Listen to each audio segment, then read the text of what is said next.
신명기 8장 1절부터 4절까지. 제가 가진 성경 구약 274쪽입니다. 다 찾으셨으면은 저랑 같이 함께 읽도록 하겠습니다. 내가 오늘 명하는 모든 명령을 너희는 지켜 행하라.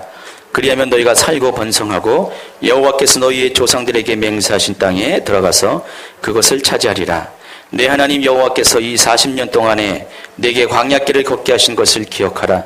이는 너를 낮추시며 너를 시험하사 내 마음이 어떠한지 그 명령을 지키는지 지키지 않는지 알려 하심이라. 너를 낮추시며 너를 줄이게 하시며 또 너도 알지 못하며 내 조상들도 알지 못하던 만나를 내게 먹이신 것은 사람이 떡으로만 사는 것이 아니요 여호와의 입에서 나오는 모든 말씀으로 사는 줄을 내가 알게 하려 하심이니라. 이 40년 동안에 내 의복이 헤어지지 아니하였고 내 발이 부르트지 아니하였느니라. 아멘. 여러분, 우리가 예수님을 영접하고 그리스도인이 된다는 것은 분명 기쁘고 감격스러운 일입니다. 그런데 한편으로는 우리가 예수님의 자녀가 되었을 때 그리스도의 고난에 동참하는 길을 걸어야 함을 우리가 알아야 됩니다. 그 이유에 대해서 로마서 8장은 다음과 같이 설명을 합니다. 로마서 8장 14절부터 17절까지 말씀입니다. 무릇 하나님의 영으로 인도함을 받은 사람은 곧 하나님의 아들이라. 너희는 다시 무소하는 종의 영을 받지 아니하고 양자의 영을 받았으므로 우리가 아빠 아버지라 부르짖느니라. 성령이 친히 우리의 영과 더불어 우리가 하나님의 자녀인 것을 증언하시나니 자녀이면 또한 상속자 곧 하나님의 상속자요 그리스도와 함께한 상속자니 우리가 그와 함께 영광을 받게 하여 고난도 함께 받아야 할 것이니라. 킹제임스 성경은 이 17절 말씀 중에 상속자를 공동 상속자로 번역을 했습니다. 자, 우리는 예수님과 더불어 하나님 나라의 공동 상속자입니다. 그러므로 우리가 그리스도의 고난에 동참할 이유가 바로 여기 있습니다. 우리는 하나님의 공동 상속자이기 때문입니다. 그래서 그리스도가 걷는 그 길을 우리가 걸어야 합니다. 자, 우리를 향한 하나님의 뜻이 뭡니까? 하나님의 영광에 참여하는 것입니다. 17절에 그렇게 말씀하셨죠? 그러나 하나님은 먼저 우리가 그 영광을 취하기에 앞서서 합당한 자로 준비되길 원하십니다. 따라서 우리가 성령 안에서 예수님을 제대로 만나게 되면, 전제가 그렇습니다. 우리가 성령 안에서 예수님을 제대로 만나게 된다면은 실은 그때부터 하나님은 우리로 하여금 시험과 연단의 과정을 통과하게 합니다. 다시 이유를 말할까요? 우리가 예수님과 더불어 하나님 나라의 공동 상속자이기 때문입니다. 그리고 그 시험과 연단의 과정을 가리켜 성경은 그것을 광야라고 지목을 합니다. 자, 오늘은 광야에 대해서 좀 제가 여러분에게 말씀을 드리도록 하겠습니다. 광야는 구원받은 백성이 하나님의 영광에 참여하기 위해 반드시 거쳐야 하는 곳입니다. 왜냐하면 사람은 광야를 통과할 때 비로소 하나님을 만나게 되고 하나님을 알게 되기 때문입니다. 또한 자기 자신에 대해서도 알게 됩니다. 광야는 그동안 보지 못하고 깨닫지 못했던 나의 실체를 발견하는 곳입니다. 그래서 광야는 사람 속에 숨겨진 모든 불순물들을 드러나게 하시고 또 그것을 정결하게 하는 정화의 장소입니다. 자, 이스라엘 백성이 드디어 애굽을 탈출했습니다. 그러나 기쁨도 잠시 없습니다. 홍해를 건너 수르 광야에 도착했을 때 그들을 기다린 것은 마라의 쓴물입니다. 출애굽기 15장 22절 23절입니다. 모세가 홍해에서 이스라엘을 인도하며 그들이 나와서 수르 광야로 들어가서 거기서 4일 길을 걸었으나 물을 얻지 못하고 마라에 이르렀으니 그곳 물이 써서 마시지 못하겠으므로 그 이름을 마라라 하였더라. 자, 모세는 이 문제를 가지고 하나님께 기도했습니다. 그 결과 하나님은 한 나무를 보여주었고 모세가 그 나뭇가지를 꺾고 물에 던질 때 비로소 쓴물이 달게 된 기록이 25절에는 나와 있습니다. 그런데 또 다른 문제가 생겼습니다. 이번에는 먹거리에 대한 문제였습니다. 출애굽기 16장 2절 3절입니다. 이스라엘 자손 온 회중이 그 광야에서 모세와 아론을 원망하여 이스라엘 자손이 그들에게 이르되 우리가 애굽 땅에서 고기 가마 곁에 앉아있던 때와 떡을 배불리 먹던 때 여호와의 손에 죽었더라면 좋았을 것을 너희가 이 광야로 우리를 인도해내어 이 온 회중이 줄여 죽게 하는도다. 자, 이처럼 광야는 그동안 우리가 당연한 것으로 받아들이는 것들이 이제는 더 이상 당연한 것이 아니라는 현실과 마주치게 하는 것입니다. 여러분, 마실 것과 먹을 것은 인간의 생존에 가장 필요한 기본적인 것입니다. 그러기에 우리가 먹을 것 또 마실 것이 있는 것을 당연한 것이라고 생각을 했습니다. 그러나 광야에 서게 될 때 우리는 그것이 더 이상 당연한 것이 아니라는 것을 비로소 깨닫게 된다는 것입니다. 자, 우리 인생도 마찬가지예요.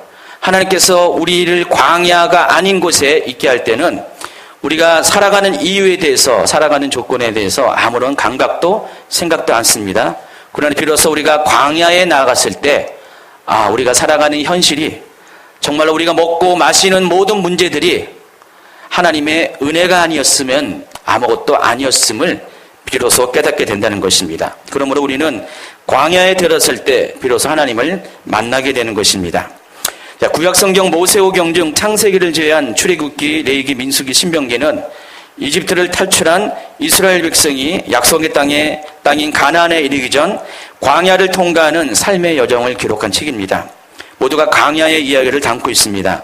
그리고 그 중에 민수기의 히브리식 이름은 광야에서라는 뜻입니다. 그러니까 민수기는 원래 우리가 한글 성경에는 민수기라고 책 제목이 있는데 히브리 성경에는 그 책 제목이 광야에서입니다. 그만큼 민수기의 내용은 광야의 내용을 이렇게 기록했다는 것을 알 수가 있습니다. 또한 신명기는 이제 40년 광야 생활을 마친 이스라엘 백성이 약속의 땅에 들어가기 전 모압 땅 아라바 광야에서 행한 모세의 고별 설교를 기록한 책입니다. 그래서 이 신명기서는 마치 모세의 유언과 같은 책입니다. 모세는 2주 동안 이 아라바 광야에서 출애굽 2세대를 훈련시키고 교육시킵니다. 그때 마지막으로 한 말씀이 신명기서에 기록이 되었습니다. 모세는 신명기의 가르침을 통해서 이스라엘이 광야의 삶을 기억할 것을 권면합니다. 오늘 8장 2절입니다. 내 하나님 여호와께서 이 40년 동안에 내게 광야길을 얻게 하신 것을 기억하라. 다른 말로 생각하라. 이렇게 말씀을 합니다. 그리고 그 이유에 대해서 이어지는 절은 계속해서 다음과 같이 말씀하십니다. 이는 너를 낮추시며 너를 시험하사 내 마음이 어떠한지 그 명령을 지키는지 지키지 않는지 알려하려 하심이라. 하나님께서 인생의 광야를 주신 이유가 뭡니까? 여기 말씀한 것처럼 먼저는 우리를 낮추시고 시험하기 위함입니다. 그러면 하나님은 도대체 무엇을 시험하려 한다는 것입니까? 뒤에 나와 있습니다. 우리의 마음을 시험하는 것입니다. 과연 우리의 마음이 하나님의 마음을 지키는지 지키지 않은지 우리가 그것을 어떻게 해야 합니까? 바로 광야에 들었을 때 우리는 우리의 마음의 실체를, 정체를 알게 된다는 것입니다. 그리고 우리를 시험하신 방법에 대해서 3절은 다음과 같이 분명히 말합니다. 너를 낮추시며 너를 줄이게 하시며 또 너도 알지 못하며 내 열조도 알지 못하던 만나를 내게 먹이신 것은 사람이 떡으로만 사는 것이 아니요 여호와의 입에서 나오는 모든 말씀으로 사는 줄을 내가 알게 하려 하심이니라. 하나님께서 우리를 시험하는 방법은 바로 만나를 통해서 우리를 시험하십니다. 자, 만나를 통해서 우리가 알게 되는 것은 사람이 떡으로만 사는 것이 아니라 하나님의 입에서 나오는 모든 말씀으로 사는 것을 깨닫게 되는 것입니다. 여기서 떡은 육체에 속한 수단과 방법, 그리고 인생 스스로 할 수 있는 노력을 가리킵니다. 그리고 말씀은 이 세상에 속한 수단과 방법이 아닌 오직 하나님의 도우심을 통해서만 살 수 있는 그런 방식들을 말합니다. 자, 우리는 광야에 있을 때 비로소 우리가 살아왔던 모든 것들이 내 노력과 내 수고와 내 열심으로 인해서 살았던 것들을 그것이 비로소 이제 그것이 아닌 하나님의 방식, 하나님의 은총으로 산다는 것을 비로소 깨닫게 된다는 것입니다. 그래서 이 만나를 통해 우리는 하나님 은혜로만 살 수 있는 것을 비로소 알게 된다는 것입니다. 오직 만나를 의지하지 않고는 광야에서는 아무도 생존할 수 없습니다. 그래서 이스라엘 백성은 만나를 통해서 만나를 주신 하나님을 의지하는 법을 배우게 됩니다. 그래서 사람이 떡으로만 사는 것이 아니라 하나님의 입으로 나오는 말씀으로 살아간다는 것을 비로소 삶으로 체험하게 된다는 것입니다. 체험하게 된다는 것입니다. 그러므로 광야와 만나는 하나님을 경험하기 위한 가장 적합한 도구가 되는 것입니다. 하나님은 만나를 통해서 인생의 광야길을 걷는 모든 믿음의 자녀들을 만나주십니다. 그리고 만나를 통해 하나님의 살아계심과 인생이 하나님을 의지하고 살아가는 이 분명한 이유를 깨닫게 하십니다. 바로 이것이 하나님께서 우리에게 광야와 만나를 주신 목적입니다. 근데 우리가 이 만나와 더불어서 한 가지 더 생각할 것이 있는데 그것은 바로 일용할 삶입니다. 예수님은 마태복음 6장에서 믿음의 자녀들이 어떻게 기도할 것을 가르치시며 우리 자신을 위해서 어떻게 이렇게 기도하라고 가르쳐 주십니다. 마태복음 6장 9절과 11절입니다. 그러므로 너희는 이렇게 기도하다. 하늘에 계신 우리 아버지여 이름이 거룩히 여김을 받으시오며 오늘 우리에게 일용할 양식을 주시옵고. 여러분, 일용할 양식은 하루의 삶을 유지하기 위해서 필요한 분량의 양식을 말합니다. 오늘 하루에 필요한 양식이 일용할 양식입니다. 출애굽기 16장에는 만나에 대한 첫 기록이 나옵니다. 아까 읽어드린 3절 이후의 이야기입니다. 그때 여호와께서 모세에게 이르시되 보라 내가 너희를 위하여 하늘에서 양식을 비같이 내리리니 백성이 나가서 일용할 것은 날마다 거둘 것이라. 이같이 하여 그들이 내 율법을 준행하나 아니하나 내가 시험하리라. 14절입니다. 그 이슬이 마른 후에 광야 지면에 작고 둥글며 서리같이 가는 것이 있는지라. 이스라엘 자손이 보고 그것이 무엇인지 알지 못하여 서로 이르되 이것이 무엇이냐 하니 모세가 그들에게 이르되 이는 여호와께서 너희에게 주어 먹게 하신 양식이라. 여호와께서 이같이 명령하시기를 너희 각 사람은 먹을 만큼만 이것을 거둘지니 곧 너희 사람 수요대로 한 사람의 한 오멜씩, 여기서 오멜은 약 2리터를 가리킵니다. 거두되 각 사람이 그의 장막에 있는 자들을 위하여 거둘지니라 하셨느니라. 이스라엘 자손이 그같이 하였더니 그 거둔 것이 많기도 하고 적기도 하나 오멜로 되어본 즉 많이 거둔 자도 남음이 없고 적게 거둔 자도 부족함이 없이 각 사람은 먹을 만큼만 거두었더라. 자, 하나님께서 이렇게 만나를 주시고 만나를 주시는 방식은 오늘 하루에 필요한 것만 위해서, 하루의 생존을 위해서 우리에게 허락하셨습니다. 자, 그런데 일부는 하나님의 말씀에 순종하지 않았습니다. 19절, 20절을 보니까 모세가 그들에게 이르기를 아무든지 아침까지 그것을 남겨두지 말라 하였으나 그들이 모세에게 순종하지 아니하고 더러는 아침까지 두었더니 벌레가 생기고 냄새가 난지라 모세가 그들에게 노하리라. 여러분, 만나의 목적은 말씀하는 것처럼 오직 그날 하루에 필요한 양식을 통해서 우리가 매일매일을 하나님을 의지하며 살아갈 수 있도록 하나님의 백성을 훈련시키기 위한 하나님의 특별한 은혜이고 배려입니다. 그런데 그 중에 일부 백성들은 이 같은 하나님의 마음과 방식을 몰랐던 것 같아요. 그래서 그들의 욕심이 하루의 분량 이상의 것들을 거두게 됐습니다. 그럴 때 하나님께서는 그 모든 것들을 썩게 하셨고 또 이것 때문에 모세가 그들에게 분노를 했다고 했습니다. 사람들이 왜 그럴까요? 사람들이 하루의 양식을 갖지 못하고 이틀 3일의 양식을 구하는 이유는 다른 것이 아니라 바로 두려움 때문에 그럽니다. 또 하나님을 신뢰하지 못하기 때문입니다. 하나님께서 우리에게 일용할 양식을 주신, 만나를 주신 이유가 뭐냐면은 바로 우리 속에 있는 삶에 대한 두려움, 광야에 대한 두려움을 하나님을 의지하는 것으로 인해서 우리가 그것을 극복하기 위해서, 바로 그것을 훈련시키기 위해서 만나를 주신 것입니다. 여러분이 일용할 삶을 우리가 산다고 하지만은 솔직히 우리가 일용할 것만 딱 구해놓고 그날에 먹을 양식 안에서 산다는 것은 솔직히 대단한 믿음이 필요한 것이에요. 여러분, 아무리 믿음이 있다 할지라도, 정말 여러분이 믿음이 있다 할지라도 오늘 것만 보관하고 내일 것을 구할 수가 있는 기회가 있음에도 불구하고, 광야에 나가보세요.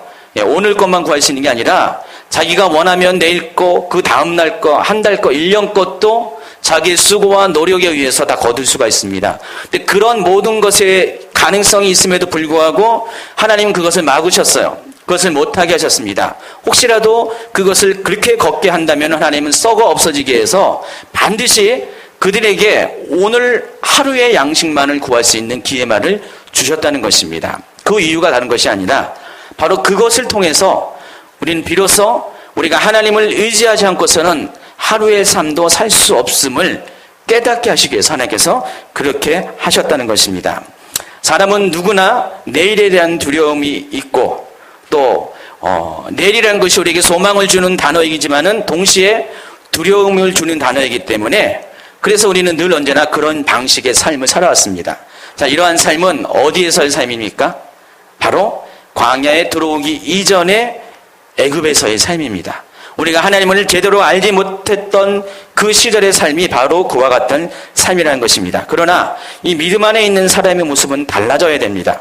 믿음 안에 있다는 것은 내일을 두려워하는 것이 아닙니다. 오늘의 은혜 안에서 내일을 기대하는 것, 이게 믿음의 방식입니다.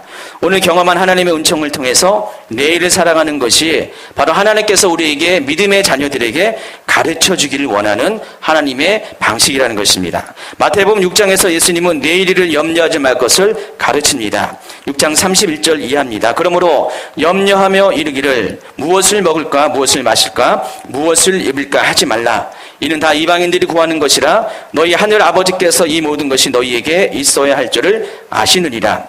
너희는 먼저 그의 나라와 그의 일을 구하라. 그리하면 이 모든 것을 너희에게 더하시리라. 그러므로 내일 일을 위하여 염려하지 말라. 내일 일은 내일이 염려할 것이요 한날의 괴로움은 그날로 족하니라. 32절은 우리가 염려하는 이유에 대해서 전곡을 찌르는 답을 알려줍니다. 그것은 뭡니까? 이는 다 이방인들이 구하는 것이라 그랬어요. 우리가 염려하는 이유가 뭡니까? 이방인이기 때문에 그래요. 이방인의 특징이 뭡니까? 하나님을 모른다는 것입니다. 하나님의 자녀가 아닙니다. 하나님의 자녀가 아닌 이방인들은 당연히 하나님을 모르기 때문에 염려할 수밖에 없다는 것입니다. 바꿔 말하면 우리가 하나님을 경험하지 못한다면 우리는 마찬가지로 이방인입니다. 우리가 하나님을 말씀으로 듣고 교회를 열심히 다녀가지고 집사, 권사가, 장로가 되고 목사가 된다 할지라도 정말 하나님에 대해서 우리가 신뢰하지 못하면은 우리의 정체성은 하나님의 자녀가 아니라는 것입니다. 우리는 이방인이에요. 그래서 이방인의 특징은 하나님을 신뢰하지 못하기 때문에 하나님을 아빠, 아버지라고 부르지 못하기 때문에 오늘과 내일과 모든 날들에 대해서 염려를 한다는 것입니다. 바로 이 염려라는 것이 이방인의 삶의 특징이라는 것입니다. 그러나 자녀의 삶은 어떻습니까? 믿는 자의 삶은 다릅니다. 우리의 믿음이라는 것은 염려와 반대되는 것이에요. 그러니까 염려라는 것은 우리가 하나님께서 이전에 행했던 것들, 하나님이 누구라는 것들을 생각하지 못하는 것에서 우리가 염려가 나와요. 두려움 때문에 나오는데, 그러나 믿음의 자녀들은 하나님이 누구인지를 생각할 줄 아는 사람이에요. 그리고 또 그 하나님이 우리에게 어떻게 행하는 것을 생각할 줄 아는 사람이 바로 하나님이라는 것입니다. 아까 신명기 8장에 보면은 하나님께 모세가 이스라엘 백성들에게 말씀했어요. 하나님께서 광야 가운데 너희들에게 어떻게 행할 것을 기억하라 그랬습니다. 다른 말로 생각하라 그랬습니다. 같은 방식입니다. 우리가 믿음이라는 것은 기억하는 것이에요. 생각하는 것이에요. 하나님께서 나를 어떻게 구원하셨고 나를 위해서 어떠한 일들을 행한 것을 바로 생각하는 것, 기억하는 것이 바로 믿음의 방식이라는 것입니다. 이방인들은 이것을 생각하지 못했기 때문에, 하나님의 행하신 것들을 기억하지 못했기 때문에 당연히 과거의 것들은 아무것도 아니었고 바로 오늘과 내일을 염려하게 된다는 것입니다. 자, 우리가 하루하루의 삶을 산다는 것은 믿음이 없는 사람의 눈에는 무모하고 한심한 것처럼 보입니다. 저도 옛날에 좀 약간 한심한 것처럼 보일 때가 있었어요. 식구들한테 좀 한심한 사람이라고 말도 들은 적이 있었습니다. 믿음의 눈으로 볼 때에는 그것이 분명히 믿음의 행진이지만은 믿음이 없는 사람들 눈에는 정말로 한심했어요. 제가 그래서 특별히 가족들한테 그런 소리를 조금 들었습니다. 가족 모두에게 들은 것이 아니라 좀 믿음이 없는 그분은 근데 집사님도 아니었고 권사님이었고요. 장로님이었고 다 전도사님이었고 그랬는데 그들의 눈에는 제가 좀 한심해 보였어요. 왜냐면은 이 세상을 위해서, 나의 미래를 위해서, 내일을 위해서 준비된 삶을 살지 않은 것처럼 보였기 때문에, 그래서 늘 언제나 저는 그런 약간의 좀 비난을 좀 감수하는 삶을 살았습니다. 그런데 중요한 것은 제가 그러한 삶을 살았지만은 어느 시기를 지나고 보니까 이제는 그분들이 저를 부러워해요. 진짜로 부러워해요. 요즘들은 저를 부러워합니다. 왜냐면은 제 삶 가운데 예전에는 그분들이 잘 살고 다 좋고 다 좋았었는데 그때는 상대적으로 저는 굉장히 낮은 자였고 좀 부족한 것이었고 언제나 사람 보기에 갖춰지지 않은 삶이었는데 어느 순간을 통과하고 보니까 제 삶이 역전이 되더라고요. 제 삶이 역전이 되면서 정말로 제가 살아왔던 삶이 거짓이 아니었구나, 내 믿음이 헛것이 아니었구나라는 결과를 하나님이 보여주셨기 때문입니다. 자, 우리가 믿는다는 것, 우리가 하나님을 신뢰한다는 것은 하나님께서 우리에게 반드시 채워주시고 함께 하신다는 그것들을 생각하고 기억하는 것입니다. 왜냐하면 하나님께서 어제와 그제와 오랜 시간 동안에 내가 살아온 순간순간에 나에게 그렇게 나를 만나주셨기 때문입니다. 바로 이것이 믿음의 자녀들이 하는 삶의 방식입니다. 생각하는 것입니다. 그래서 우리가 생각만 한다면은 오늘 하루의 삶을 기대할 수가 있는 것이에요. 하나님께서 그렇게 행하셨기 때문에 그렇기 때문에 오늘도 우리를 하나님의 그 같은 방식을 기대할 수 있다는 것입니다. 만약에 하루의 필요를 의지할 이유가 없다면, 다시 말해서 내일을 위해서 미리 무엇인가를 준비해 두었다면 우리는 매일매일 주님의 은혜를 구할 필요가 없다는 것입니다. 여러분, 내일 먹을 양식이 있는데 우리가 내일이 되어서 하나님 앞에 나아가서 오늘 필요한 양식을 달라고 구할 이유가 없잖아요. 그러니까 이방인의 삶은 늘 언제나 내일을 염려하고 쌓아두는 삶을 삽니다. 근데 그것이 우리에게 축복된 삶인 것처럼 보여요. 미래를 위해서 예비된 것처럼 보이지만 그러나 그것은 불행한 것입니다. 우리가 내일을 위해서 내일을 위해서 양식을 준비해 놓으면은 막상 내일이 되면 어떻게 되는지 아십니까? 그 다음 것을 준비하게 되고 계속 이러한 삶이 반복되다가 보면은 바로 오늘 따지면 내일이고 내일로 따지면 오늘 필요한 양식을 구할 때 우리를 만나시기를 원하시는 하나님을 만나는 통로가 사라지게 된다는 것입니다. 하나님은요, 이 광야에서 우리를 시험하실 때 먹을 것과 마실 것이 전적으로 하나님의 도우심이 없이서는 이것을 구할 수 없는 환경을 통해서, 물론 하나님은 전능하시기 때문에 며칠 것 다 주실 수 있음에도 불구하고 오직 하루 것만 구하게 하시고 그것을 찾게 하시는 그 방식을 통해서 정작 하나님이 우리에게 주시고자 하는 것은 바로 오늘 먹을 그 양식뿐만 아니라 바로 하나님 자신이라는 것입니다. 하나님은 하나님을 만날 수 있는 통로를 바로 양식을 통해서, 매일의 양식을 통해서 우리에게 허락했다는 것입니다. 그래서 우리가 매일매일 일용할 양식을 구하는 삶을 산다는 것은 바로 우리가 매일매일 주님의 얼굴을 구하는 것과 똑같고 바로 주님의 은혜를 경험하는 것과 같은 이야기라는 것입니다. 하나님은 일용할 양식을 통해서 우리가 날마다 하나님께 가까이 나오기를 원하십니다. 일용할 양식을 구하는 기도를 통해 또한 우리는 일용할 은혜를 경험하게 됩니다. 그래서 일용할 양식을 구하는 것은 그것을 통해서 매일매일 하나님을 만나고 하나님의 은혜를 경험한다는 것입니다. 자, 그런데 그렇다면 우리가 과연 얼마 동안에 이러한 삶을 살아야 되는가? 과연 우리가 얼마 동안 기간 동안에 광야에 머물러야 되겠는가? 물론 이러한 삶에 익숙한 사람들은 그냥 하루하루 하나님을 만나는 것이 오히려 더 행복하고, 하나님, 내가 그냥 평생 광야에 산다 할지라도 매일매일 일용할 양식을 통해, 일용할 은혜를 통해서 하나님을 만나기를 원합니다라는 그런 간절한 소박한 바람이 있는 분도 있습니다. 그러나 광야에서 평생을 살 수는 없습니다. 그렇죠? 제가 만약에 여러분의 그런 질문에 얼마 동안의 광야에 머물러야 되겠습니까? 라고 하는 질문에 평생이라고 한다면은 아마 이 중에서는 실망하는 분도 적잖이 계실 것입니다. 제가 정답을 가르쳐 주겠습니다. 우리가 얼마 동안 광야에 머물러야 하는가? 그것은 약속의 땅에 들어가기 전까지입니다. 그럼 과연 그 기간이 몇 년일까요? 제가 언젠가 이 민수기 내용을 그냥 아주 꼼꼼하게 세밀하게 정리해 본 적이 있었어요. 한 10여 년 전에. 그때 민수기의 내용들을 다 통해서 그들이 40년 동안 광야 생활을 했는데 과연 그들의 광야의 삶에 의미 있는 기간이 몇 년인가를 다 봤더니 정확하게 2년이더라고요. 그러니까 2년 동안 하나님은 그들에게 광야의 기간을 허락했어요. 그러니까 하나님이 그들에게 허락한 기간은 2년이에요.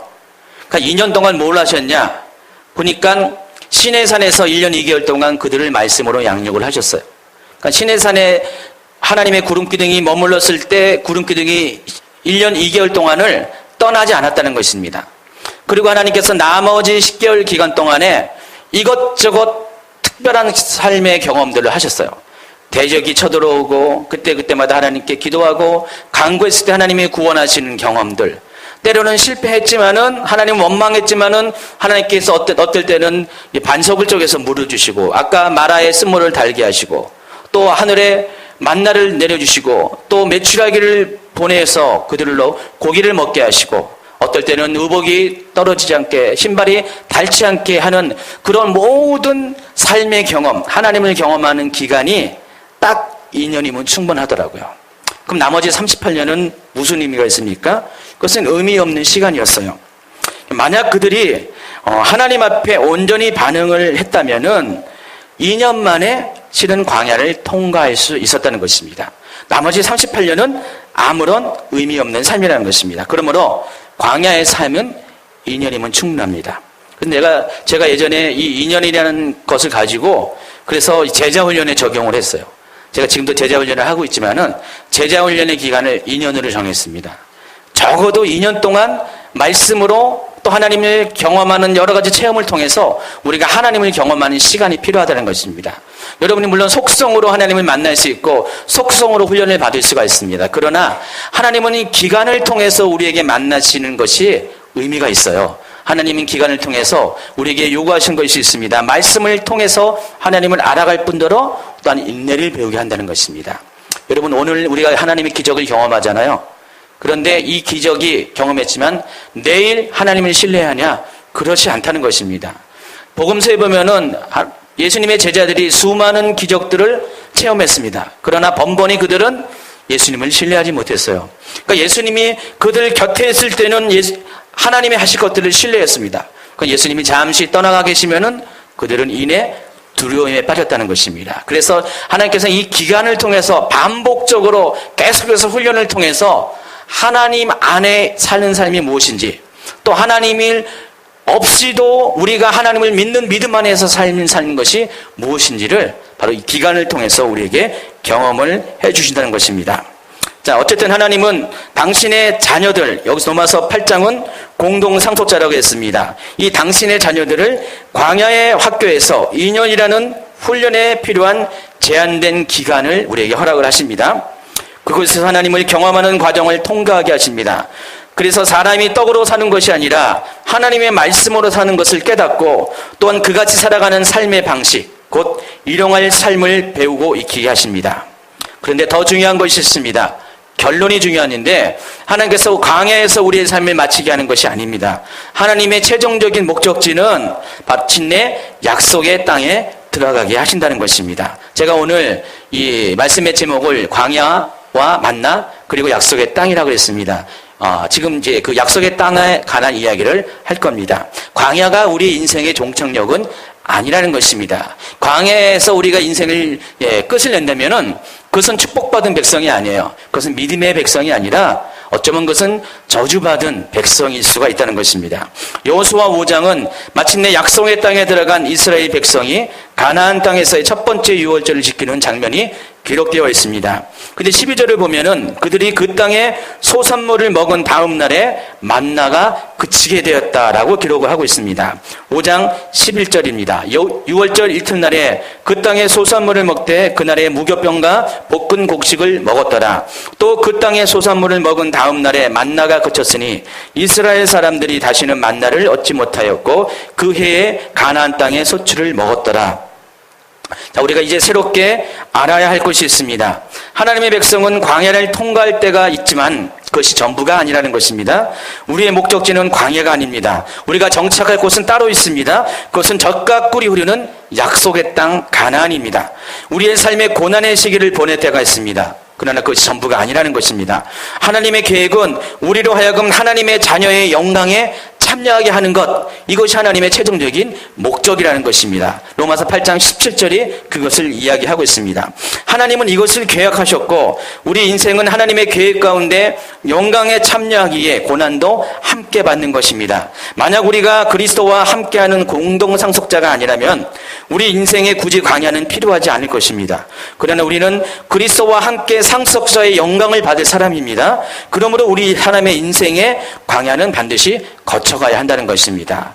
어떤 사람들은 예수를 믿는 것에 대해서 굉장히 불편해하고 있습니다. 예수를 믿으면 마치 예수를 믿는과 동시에 고난의 시작이라고 생각하기 때문에 나는 차라리 그거 싫고 그냥 이대로가 좋다고 생각하는 분이 있어요. 실제로 예수 믿지 아니하는 분들 중에서 고난을 겪지 않은 분들이 실제로 많이 있습니다. 그러나 그들이 고난을 겪지 않는 이유가 다른 것이 아니라 하나님이 그들을 사랑하고 그런 차원이 아니라, 물론 사랑하시죠. 그런 차원이 아니라 그들이 하나님의 공동상속자가 아니기 때문에 그래요.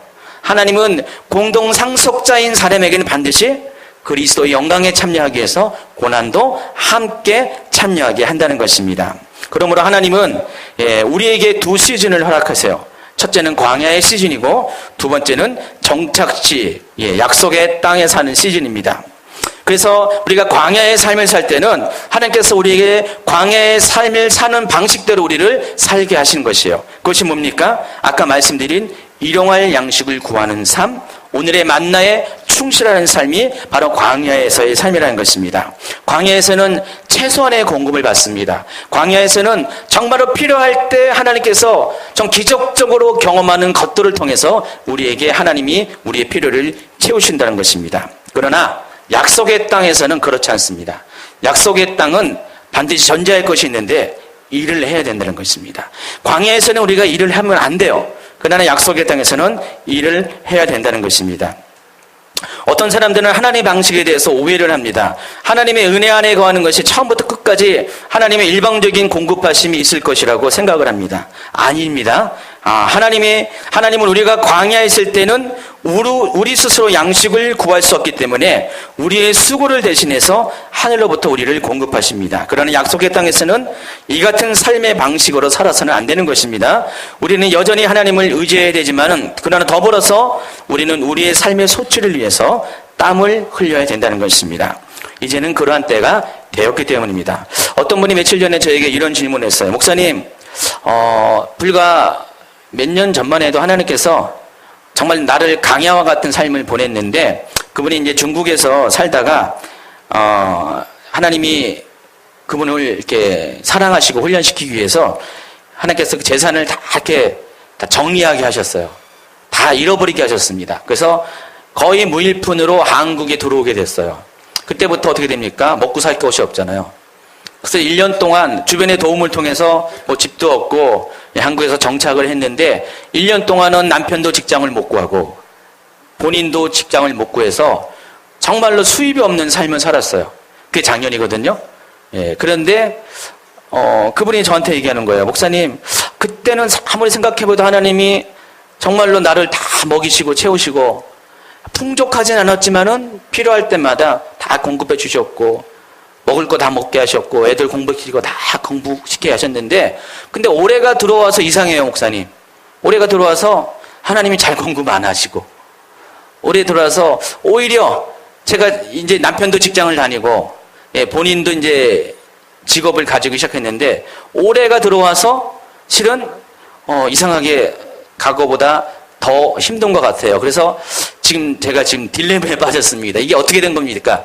그런 질문을 했습니다. 제가 오늘 말씀을 전한 이유는 그분이 그런 질문을 해서 비슷한 질문을 가진 분들이 있을 것 같아서 이 말씀을 전하는 것입니다. 왜냐하면 그분은 이미 광야를 통과했기 때문에 그래요. 하나님은 광야에서는 하나님이 다 책임을 주세요. 소소한 것까지 다 책임을 주시지만은 광야의 통과를 하고 약속의 땅에 들어간 사람에게는 다음 단계의 훈련의 과정이 남아있다는 것입니다. 그것은 일용할 삶의 방식이 아니에요. 그것은 내가 일해야 된다는 것입니다. 그래서 그들이 광야를 통과해서 약속의 땅에서 첫 번째 6월절을 시작할 때 하나님께서는 곧바로 하늘의 만나를 그치게 했습니다. 그래서 땅의 소산물을 통해서 그들을 먹게 했습니다. 여러분, 6월절의 시기가 첫 번째 추수가 일어난 시기예요. 그러니까 소득이 있을 그 시기입니다. 하나님께서 약속의 땅에 들어오자마자 만나를 멈추게 한 것이 아니라 바로 6월절 들을 수 있는 그 시기에 소출을 거둘 수 있는 그 시기가 되었을 때 비로소 만나의 공급을 멈추게 하셨다는 것입니다. 하나님께서 이같이 하시는 이유는 다른 것이 아니라 광야에서의 삶은 반드시 우리가 하나님의 도움과 하나님의 공급하심을 받고 살아가는 것이지만은, 약속의 땅은 어떤 의미입니까? 바로 축복의 땅이에요. 젖과 꿀이 흐르는 땅이에요. 우리가 젖과 꿀이 흐르는 땅에서 언제까지 만나를 먹을 수는 없는 것이에요. 우리가 젖과 땅이 흐르는 땅에서 언제까지 가장 최소한의 삶을 가지고 살아갈 이유는 없다는 것입니다. 자, 우리가 목적지가 뭐라고 했습니까? 하나님의 영광에 참여하는 것이에요. 바로 그리스도와 같이 공동 상속자의 삶을 살아가는 것이 하나님의 뜻이고 목적이라는 것입니다. 광야는 그것을 위해서 잠시 통과하는 제한된 기간이에요. 근데 여전히 우리가 하나님의 약속의 땅에 머물면서도 광야의 삶을 고집한다는 것은 그 하나님의 방식이 아니라는 것입니다. 제가 여러분의 이 같은 말을 하는 것은 적지 않은 분들이 하나님을 이렇게 오해를 하고 있기 때문에 그래요. 하나님은 우리 인생을 평생을 광야에서 살게 하는 그런 매정한 하나님, 훈련뿐인 하나님이라고 생각하는 분이 적잖이 있다는 겁니다. 그래서 자신의 삶은 늘 언제나 금욕적이고 늘 언제나 부족하고 늘 언제나 하나님이 주신 것을 누리는 것은 왠지 죄가 되는 것이라고 생각하는 분이 있어요. 아닙니다. 하나님은 광야에서의 때도 허락하지만은 그러나 축복의 땅에서의 삶도 우리에게 허락하십니다. 이것이 하나님의 방식이에요. 자, 그럴 때 우리가 어떻게 됩니까? 축복의 땅에서는 마땅히 우리가 일해야 됩니다. 우리가 하나님이 주시는 그 축복을 누리기 위해서는 우리의 힘으로 일을 해야 된다는 것입니다. 바로 하나님께서는 이 같은 방식을 통해서 이 두 가지의 삶의 모든 방식을 통해서 하나님 나라의 백성이 살아가시는 삶의 방식을 우리에게 알려주시는 것입니다. 여러분, 한번 여러분 인생을 한번 돌아보세요. 여러분의 한번 그 자신을 한번 돌아보세요. 과연 나는 지금 어느 시즌을 겪고 있는지 한번 보세요. 제가 보기에 이 시간에 광야를 통과하는 분들이 적어도 반 정도는 계신 것 같아요. 제가 보기에는. 그런데 이미 광야를 통과한 분도 적잖이 계세요. 그렇죠? 그럴 때 우리가 거기에 맞게끔 우리가 하나님 앞에 서는 방식을 우리가 따로 해야 된다는 것입니다. 여전히 우리가 훈련의 기간 속에 남아있기를 원한다면요, 그런 이미 우리를 훈련시킨 하나님의 마음과 하나님의 배려를 우리가 잘 모르는 것이에요. 우리가 아직 훈련의 때인데도 불구하고 마치 훈련을 끝난 것처럼 생각하고 하나님의 축복만 누리기를 원하는 사람은 그것도 하나님에 대해서 잘 모르는 것입니다. 그래서 우리가 중요한 것은 내가 어느 시즌을 겪고 있는가에 대한 정확한 진단이 필요하다는 것입니다. 그래서 광야의 시즌을 걷는 사람들은 바로 하나님의 만나를 하나님께서 만나를 공급하시고 또 그것에 만족하며 사는 삶에 거기에 만족을 하셔야 됩니다. 제가 성도님한테 얘기했죠, 얼마 전에. 저한테 일을 해야 되냐. 아까 말한 분은 다른 분이고요. 우리 구보경 선생님 하는 거예요. 일을 해야 되냐고 물어봤잖아요. 몇 주 전에. 그래서 제가 일하지 말라 그랬죠. 왜냐면은 지금은 은혜 받을 때예요. 은혜 받을 때예요. 하나님이 일용할 은혜를 통해서 하나님을 만나게 할 때가 있다는 것입니다. 그게 이제 문자적인 기간은 제가 2년이라고 해서요. 광야의 그런 그 교훈을 통해서 하나님께서 정말 성도님에게 2년의 기간을 허락하실 수가 있어요. 그때 최선을 다해서 하나님의 은혜를 구하고 하나님의 그 은혜 가운데, 은총 가운데 사는 삶을 계속해서 하셔야 돼요. 자, 그러면 하나님 그때 우리에게 필요한 것들을 알아서 공급을 해주신다는 것입니다. 그런데 어느 순간이 될 때 하나님께서 우리에게 이제는 약속의 땅에 들어가게 하실 때가 와요. 그럼 그때는 일하라는 것입니다. 그때까지 놀지 마세요. 그때까지 멈추지 마시고요. 그때부터는 일을 하세요. 땅의 소출을 위해서 일을 하십니다. 그리고 하나님께서 주시는 그 풍성한 것, 그 풍요로운 것을 가지고 여러분이 누리세요. 그리고 그것을 가지고 하나님 나라를 위해서 일을 하시라. 새로운 하나님의 일을 하라는 것입니다. 이것이 하나님께서 우리에게 허락하신 두 가지의 삶의 방식이라는 것입니다. 그러므로 우리의 삶 속에 이러한 분별이 분명히 있는 사람은 우리는 때에 맞는 적절한 삶을 살 수가 있다는 것입니다. 어제는 광야를 통과했지만 하나님은 오늘은 광야 밖에 새로운 땅에서 우리의 삶을 허락할 때, 여러분 정말 지혜로운 사람은요, 이 삶에 하나님 앞에 더욱더 감사하고 이 삶을 주신, 이 풍요의 땅을 주신 하나님 앞에 더욱더 영광을 돌리면서 이 영광을 하나님 나라를 위해서 애쓰는 삶을 살아야 된다는 것입니다. 여러분, 광야에 있을 때는 자기밖에 먹을 것이 없었기 때문에 남을 향해서 눈을 들 수도 없어요. 오직 자신의 생존만이 우리 앞에 닥쳐 있는 우리의 시야입니다. 그러나 영광의 땅에 들어갈 때는 하나님은 우리에게 주신 풍성한 것을 통해서 저와 여러분, 또 여러분이 속한 모든 사람들을 먹이고 입히고 채우고 배부르게 하는 일들을 우리에게 허락을 하십니다. 저는 바라기는 지금 광야를 통과하는 분도 계시지만은 그러나 속히 벗어나기 바랍니다. 속히 그것을 통과하기 바랍니다. 그래서 하나님이 원래의 목적지인 영광의 땅, 가나안 땅, 풍성한 땅에 다 들어가길 바랍니다.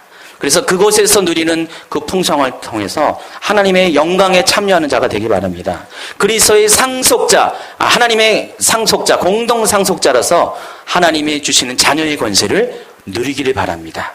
이것이 하나님의 뜻입니다.